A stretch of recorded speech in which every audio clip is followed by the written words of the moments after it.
Meningkatnya pengguna teknologi internet telah membawa manfaat besar bagi masyarakat, namun juga membawa risiko yang tak terhindarkan, terutama bagi anak-anak dan remaja. Lantas, apa saja yang bisa kita lakukan untuk mengantisipasi hal tersebut? Berikut liputan selengkapnya untuk Anda. Sebagai upaya pencegahan atas meningkatnya kasus eksploitasi dan kekerasan seksual bagi anak dan remaja di Indonesia, Departemen Sosiologi FISIP Unhas berkolaborasi dengan Kemas FISIP Unhas, Pemda Sulsel, Yayasan Bakti dan UNICEF menyelenggarakan dialog berinternet sehat dengan tema Cegah Eksploitasi dan Kekerasan Seksual Anak dan Remaja di Ranah Daring. Kegiatan ini diikuti oleh sejumlah sivitas akademika yang antusias dan peduli terhadap berbagai kasus yang menimpa sang anak, generasi penerus bangsa. Kegiatan ini berlangsung secara luring di Aula Profesor Dr. Syukur Abdullah Lantai 3 FISIP Unhas, Rabu 21 Februari 2024. Dengan menghadirkan narasumber dari pihak akademisi dan praktisi, yakni Dr. M. Ramli ATMSI sebagai dosen sosiologi Unhas, serta Aci Sulaiman, SSTP MSI selaku Kepala Dinas PPPA Kota Makassar. Keduanya membahas terkait teori dan peran pemerintah dalam mencegah kasus eksploitasi dan kekerasan seksual bagi anak dan remaja di ranah daring. Mereka juga menghimbau agar seluruh pihak terlibat aktif dalam memastikan anak dan remaja menggunakan internet secara sehat untuk mencegah resiko yang tidak menyenangkan terjadi. Berdasarkan hasil riset bertajuk Neurosensum Indonesia Consumer Trend 2021, Social Media Impact on Kids, sekitar 87% anak-anak di Indonesia sudah dikenalkan media sosial sebelum menginjak usia 13 tahun. Seperti halnya di ranah luring, ranah daring seperti pisau bermata dua, di mana terdapat bagian yang bisa bermanfaat, sementara sisinya yang lain bisa memberi dampak buruk pada kehidupan anak-anak. Hal ini diungkap oleh Dr. Ramli, dosen sosiologi Unhas dalam paparan materinya. Mengacu pada data terbaru, jumlah kasus eksploitasi dan kekerasan seksual terhadap anak dan remaja di internet terus meningkat. Anak-anak dan remaja rentan menjadi korban eksploitasi dan kekerasan seksual melalui media sosial, aplikasi dating, dan platform online lainnya. Meski demikian, masih banyak dari masyarakat menganggap kasus ini tabu dan justru disembunyikan.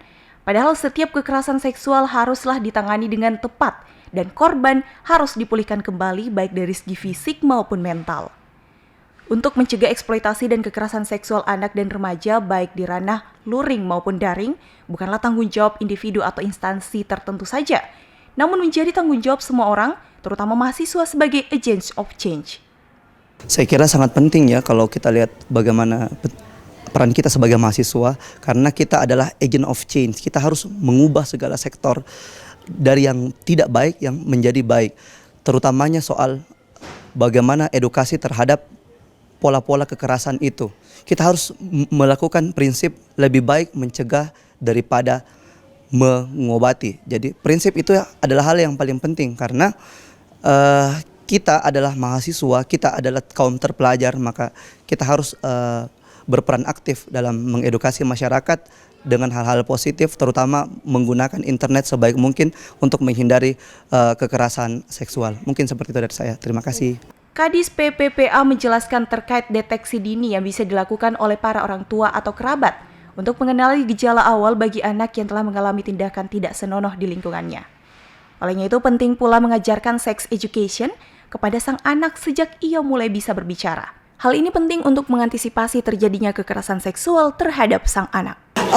Jadi kita bisa lihat lewat deteksi dini ya untuk anak-anak kita. Yang pertama adalah kalau dia misalkan sebelumnya adalah anak yang periang, anak yang banyak bicara, terus banyak berteman, tiba-tiba nih dia menutup diri, tidak memberikan akses kepada siapapun untuk bercerita sama dia, tidak mau diajak bicara, tidak mau makan, tidak mau keluar kamar, berarti ada hal yang terjadi pada dia. Entah itu kekerasan fisik atau kekerasan seksual yang menimpa dia, yang pasti itu adalah deteksi dini dari awal. Jadi kalau kita lihat sekelilingnya kita, kok si A itu dulunya periang ya, suka bercerita, banyak temannya, kok tiba-tiba dia nggak mau lagi cerita, pokoknya menutup diri. Nah, itu perlu dikenali gejala awalnya dari itu, dari sifat-sifat yang seperti itu. Sebagai masyarakat yang cenderung selalu taat akan norma, masyarakat Indonesia harus peka dan menyadari bahwa situasi yang saat ini dihadapi bisa saja sangat berbeda dengan apa yang dianutnya sejak dulu. Ya, memang ini hal yang baru bagi masyarakat kita sehingga banyak yang belum terlalu memahaminya secara memadai ya, termasuk bagaimana cara kita menghadapi situasi seperti ini. Karenanya saya kira perlu diperkenalkan hal ini bahwa ini memang sudah terjadi dan supaya masyarakat punya persiapan. Bahkan diperlukan peningkatan keterampilan ya untuk menghadapi situasi seperti itu. Ya, masyarakat kita itu kan cenderung menjadi masyarakat yang sangat taat norma ya, sehingga di satu sisi mereka ingin mempertahankan norma yang mereka yakini sejak lama, tetapi di sisi lain kita harus tahu juga bahwa situasi yang mereka hadapi saat ini sungguh bisa sangat berbeda dengan apa yang pernah mereka alami dulu. Nah, oleh karenanya penting sekali norma yang relevan kita tetap jaga, tetapi sangat penting juga kita menyesuaikan diri dengan situasi baru masyarakat kita sekarang.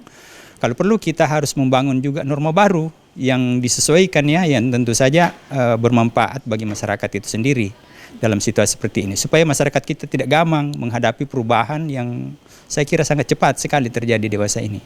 Oleh karenanya penting untuk tetap menjaga norma yang relevan tanpa menutup kemungkinan untuk membangun norma baru sesuai dengan perkembangan zaman yang bermanfaat bagi masyarakat itu sendiri. Usnani Putri Intan, Andi Muhammad Syafrizal, Unhas TV.